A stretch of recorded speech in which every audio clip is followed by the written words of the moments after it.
pill placebo. When price and color heal. You're standing in a bright pharmacy aisle, 2 boxes in your hand. Same active ingredient, same dosage, same tiny white tablets on the leaflet.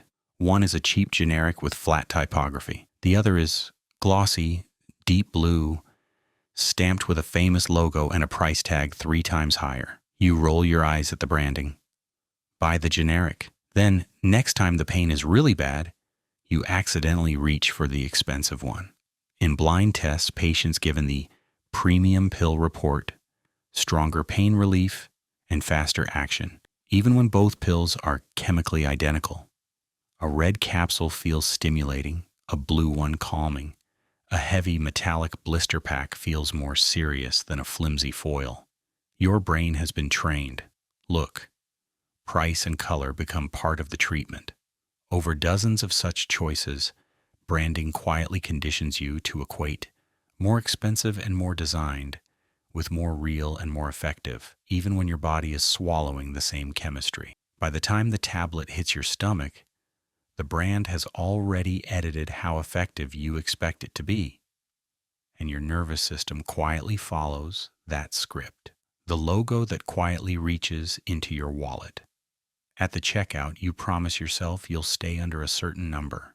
You scan your items, you hesitate for a second, and then your eyes land on a familiar card symbol glowing on the terminal. The tap sound is soft, reassuring. You don't feel any different until you see the receipt later and realize you went 20 to 30% over your mental budget. Experiments with shoppers show the same pattern. When a well-known payment logo is visible, people spend noticeably more without any change in prices or products. That tiny icon whispers that everything here is normal, safe, routine. No need to double-check, no need to resist. Each time you tap without thinking, the association gets stronger. Logo equals safety. Safety equals don't overthink, just buy. Over time, this repetition trains your brain to slide from should I to of course I will, whenever that symbol appears in your visual field. From nameless bread to brand cults, picture a supermarket shelf where every loaf is wrapped the same. Plain paper, black word, bread. Nothing else. One morning you bite into a slice that's stale and full of grit. Tomorrow, which package do you avoid? You can't. The factories know that too. If no one can trace bad bread back to them, there's little reason to improve it. Branding started as a simple fix to that problem. A mark on the wrapper said, "If this is bad, you know it's on us." And that tiny piece of accountability improved quality more than any slogan. But slowly, the mark turned into something else. Logos became shorthand for class and identity, not just safe to eat, but this is our bakery, our coffee, our sneakers. With every ad that links the logo to family success, romance, or rebellion, your brain is being rewarded for feeling loyal when it sees that mark. What began as a way to protect buyers now works like a training program, teaching you to defend and rebuy your tribe's brand, even when all you're really choosing is flour, fabric, or sugar. Visual lies? When design suggests features that don't exist. You're in a showroom, running your fingers over the curves of a new car. Aggressive side vents promise hidden power. The dashboard glows with fake carbon textures. The badge hints at racing pedigree. On another day, you unbox speakers with 4 impressive cones on the front and a multi-driver audio sticker. Only later do you learn that some vents are just sealed plastic, and 2 of those speaker cones are dummies that never move. Your triple action toothpaste? It's the same old formula, just dyed into 3 stripes so it looks more advanced in your bathroom. Designers call this visual shorthand, and when it points to real strengths, it's useful. The problem starts when the shorthand advertises power, complexity, or technology that isn't truly there. The more often you see more lines, more lights, more stripes, paired with must be better, the more your brain learns to trust the signal and ignore the details. After a while, you don't need to read specs at all. Your eyes have been conditioned to feel performance where there may be none, and your wallet responds to that feeling on autopilot. Tiny favors, huge pressure.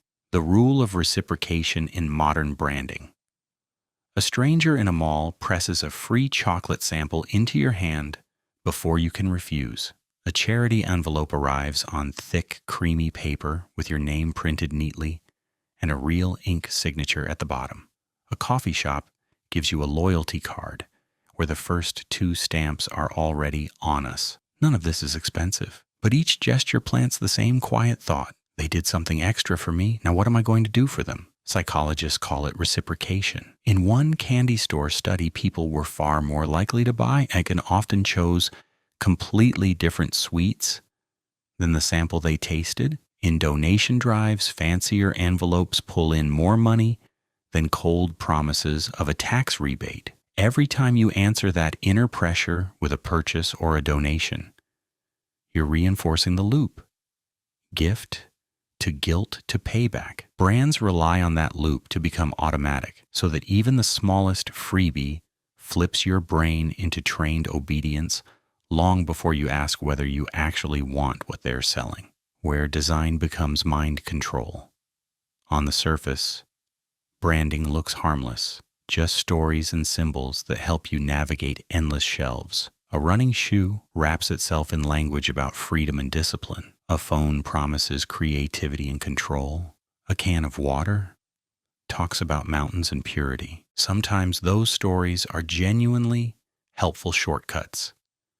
You can't read every ingredient list or research every factory. The trouble begins when the story no longer clarifies your choice, but hides things you'd care about if you saw them clearly.